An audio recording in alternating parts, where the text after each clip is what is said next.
Credit operations and ম্যানেজমেন্টের আরও একটি সমাধান ক্লাসে সবাইকে স্বাগতম। গত ক্লাসে আমরা ক্যাপিটাল বাজেটিংয়ের একটি ম্যাথমেটিক্যাল প্রবলেম সমাধান করেছিলাম। আজকের ক্লাসে আমরা আরও একটি ম্যাথমেটিক্যাল প্রবলেম সমাধান করব, যেখানে অপারেটিং সাইকেল ক্যালকুলেট করতে বলা হয়েছে। আসুন শুরু করি। দেখেন 5 নম্বর প্রবলেমে কী বলা হয়েছে, from the following information of XYZ limited you are required to calculate. A নাম্বারে ক্যালকুলেট করতে বলা হয়েছে net operating cycle period. B নাম্বারে ক্যালকুলেট করতে বলা হয়েছে number of operating cycles in a year, অর্থাৎ ইয়ারলি অপারেটিং সাইকেলের যে সংখ্যা সেটা ক্যালকুলেট করতে বলা হয়েছে। ঠিক আছে, দেখেন নিচে কী কী ইনফরমেশন দেওয়া আছে। Raw materials inventory consume during the year টাকা 6 লাখ। অ্যাভারেজ স্টক অফ র মেটেরিয়াল দেওয়া আছে 50,000 টাকার। ওয়ার্ক ইন প্রোগ্রেস ইনভেন্টরি দেওয়া আছে 5 লাখ টাকা। Average work in progress inventory দেওয়া আছে 30,000 টাকা। ফিনিশ গুডস ইনভেন্টরি দেওয়া আছে 8 লাখ টাকা। আর average finish goods stock held দেওয়া আছে 40,000 টাকা। Average collection period from debtors দেওয়া আছে 45 দিন, অর্থাৎ গ্রাহকদের কাছ থেকে টাকা ওঠানোর যে সময়সীমা সেটা হচ্ছে 45 দিন। একইভাবে অ্যাভারেজ ক্রেডিট পিরিয়ড অ্যাভেল দেওয়া আছে 30 দিন, অর্থাৎ পাওনাদারকে টাকা দেওয়ার যে সময়সীমা সেটা হচ্ছে 30 দিন। আর নিচে আরেকটা ইনফরমেশন দেওয়া আছে number of days in a year, 1 বছর সমান এখানে বলা হয়েছে 360 দিন। ঠিক আছে, আসুন আমরা সমাধানে চলে যাই। দেখেন শুরুতেই আমাদেরকে নেট অপারেটিং সাইকেল ক্যালকুলেট করতে বলা হয়েছে। নিচে একটা ফর্মুলা দেওয়া আছে, দেখেন কি বলা হয়েছে, net operating cycle equal to R plus W plus F plus D minus C. এখন কথা হচ্ছে আর দ্বারা কি বোঝাচ্ছে, ডাব্লিউ দ্বারা কি বোঝাচ্ছে, এফ দ্বারা কি বোঝাচ্ছে, ডি দ্বারা কি বোঝাচ্ছে, আর সি দ্বারা কি বোঝাচ্ছে। আর দ্বারা বোঝাচ্ছে র মেটেরিয়ালস স্টোরেজ পিরিয়ড, অর্থাৎ অ্যাভারেজে র মেটেরিয়ালসটা কতদিন স্টক করে রাখা হয়। ডাব্লিউ দ্বারা বোঝাচ্ছে work in progress holding period, অর্থাৎ ওয়ার্ক ইন প্রোগ্রেসটা কতদিন ধরে হোল্ড করে রাখা হয়। এফ দ্বারা বোঝাচ্ছে ফিনিশ গুডস পিরিয়ড, অর্থাৎ একটা প্রোডাক্ট র মেটেরিয়ালস থেকে শুরু করে একটা ফিনিশ গুড হইতে কতদিন সময় লেগে যায়। ডি দ্বারা বোঝাচ্ছে ডেটর্সের কাছ থেকে পাওনা টাকা কালেকশন করতে কতদিন সময় লেগে যায়।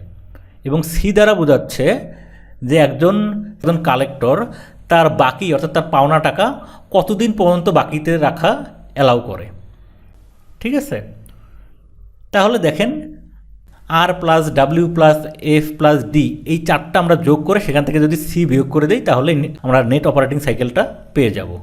ঠিক আছে, দেখেন শুরুতে আমরা আর এর ভ্যালু ক্যালকুলেট করব, অর্থাৎ র মেটেরিয়ালস স্টোরেজ পিরিয়ডের ভ্যালু ক্যালকুলেট করব। দেখেন ফর্মুলাতে কি বলা হয়েছে, raw materials storage period equal to average stock of raw materials divided by average cost of raw materials consumption per day. ঠিক আছে, দেখেন আমাদের যে ইনফরমেশনগুলো দেওয়া আছে, এখানে অ্যাভারেজ স্টক অফ র মেটেরিয়ালের ভ্যালু কত দেওয়া আছে 50,000 আমরা এখানে বসিয়ে দিলাম। তারপরে দেখেন এখানে আরেকটা দেওয়া আছে raw materials inventory consume during the year, অর্থাৎ 1 বছরে যে পরিমাণ র মেটেরিয়ালস কনজিউম করা হয় সেটার কস্ট দেওয়া আছে 6 লাখ। আর 1 বছর সমান কত দিন দেওয়া আছে 360 দিন। কিন্তু আমাদের এখানে লাগবে কোনটা, আমাদের লাগবে একদিনের কনজাম্পশন কস্ট। তাহলে এটা আমরা কীভাবে পেতে পারি, দেখেন এই 6 লাখকে যদি আমরা 360 দ্বারা ভাগ করে দিই তাহলে আমরা একদিনের কনজাম্পশন কস্টটা পেয়ে যাব। এটাই করা হয়েছে, দেখেন 50,000 ডিভাইডেড বাই 6 লাখ ভাগ 360, তাহলে এখান থেকে আমরা একদিনের যে কনজাম্পশন কস্ট সেটা আমরা পেয়ে যাব। ঠিক আছে, তারপরে দেখেন 50,000 ডিভাইডেড বাই এইটাকে ভাগ করলে আমরা কত পাচ্ছি 1,667। ঠিক আছে, এরপর দেখেন 50,000কে 1,667 দ্বারা ভাগ করে দিলে আমরা কত দিন পাচ্ছি 30 দিন। এটাই হচ্ছে র মেটেরিয়ালস স্টোরেজ পিরিয়ড, অর্থাৎ আর এর ভ্যালু। ঠিক আছে, দেখেন আমরা আর এর ভ্যালু ক্যালকুলেট করেছি, এবার আমরা ডাব্লিউর ভ্যালু ক্যালকুলেট করব, অর্থাৎ work in progress holding period calculate করব। ফর্মুলাতে কী বলা হয়েছে, দেখেন work in progress holding period equal to average work in progress inventory divided by average cost of production per day. দেখেন আমাদের এখানে average work in progress inventory দেওয়া আছে 30,000 আমরা বসিয়ে দিয়েছি, ডিভাইডেড বাই দেখেন এখানে আমাদেরকে কী কী বসাইতে হবে, average cost of production per day. দেখেন এটা আমাদের সরাসরি দেওয়া নেই, কিন্তু এখানে কি দেওয়া আছে, দেখেন ওয়ার্ক ইন প্রোগ্রেস ইনভেন্টরির ইয়ারলি কস্ট দেওয়া আছে কত 5 লাখ।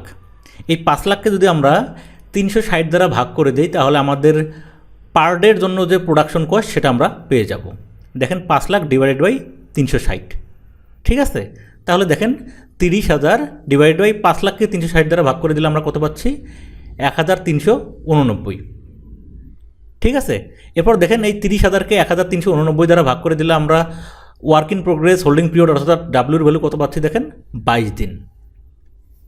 দেখেন আমরা আর এর ভ্যালু পেয়ে গেছি, ডাব্লুর ভ্যালুও পেয়ে গেছি। এবার আমরা এফ এর ভ্যালু ক্যালকুলেট করব, অর্থাৎ ফিনিশ গুডস পিরিয়ড ক্যালকুলেট করব। দেখেন ফর্মুলাতে কী বলা আছে, finish goods period equal to average stock of finish good divide by average cost of goods sold per day.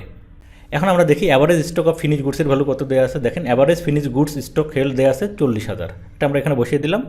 আর এখানে কি দেওয়া আছে দেখেন, ফিনিশ গুডস ইনভেন্টরি দেওয়া আছে, অর্থাৎ ইয়ারলি ফিনিশ গুডসের যে কস্ট সেটা দেওয়া আছে 8 লাখ, কিন্তু আমাদের কি cost of goods sold per day লাগবে।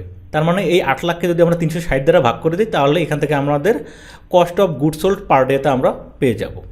ঠিক আছে, এটাই করা হয়েছে। দেখেন 8 লাখ ডিভাইড বাই 360, ঠিক আছে। তারপরে দেখেন 40,000 ডিভাইড বাই এই 8 লাখকে 360 দ্বারা ভাগ করে দিলে আমরা কত পাচ্ছি, 2,222।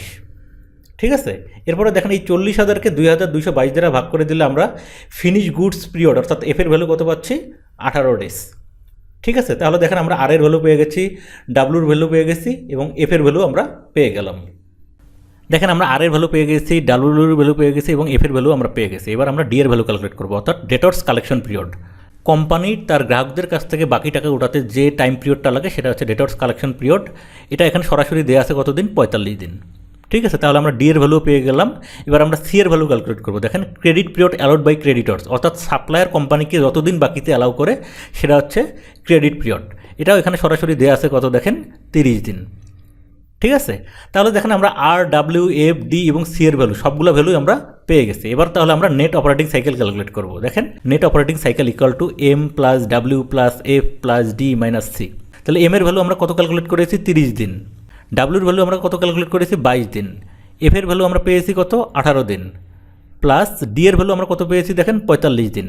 মাইনাস সি এর ভ্যালু আমরা কত পেলাম, 30 দিন। ঠিক আছে, এই চারটাকে যোগ করলে কত পাওয়া যায়, 115 মাইনাস 30। ঠিক আছে, তারপরে 115 থেকে 30 বিয়োগ করলে আমরা কত পাচ্ছি, 85 দিন। তাহলে নেট অপারেটিং সাইকেলের ভ্যালু কত দিন দেখেন, 85 দিন। ঠিক আছে, আশা করছি বুঝতে পেরেছেন। দেখেন 2 নম্বরে আমাদেরকে যেটা ক্যালকুলেট করতে বলা হয়েছে যে পার ইয়ারে কতগুলো অপারেটিং সাইকেল চলতে পারে সেটা এখানে ক্যালকুলেট করতে বলা হয়েছে। সেটা আমরা কীভাবে ক্যালকুলেট করবো দেখেন।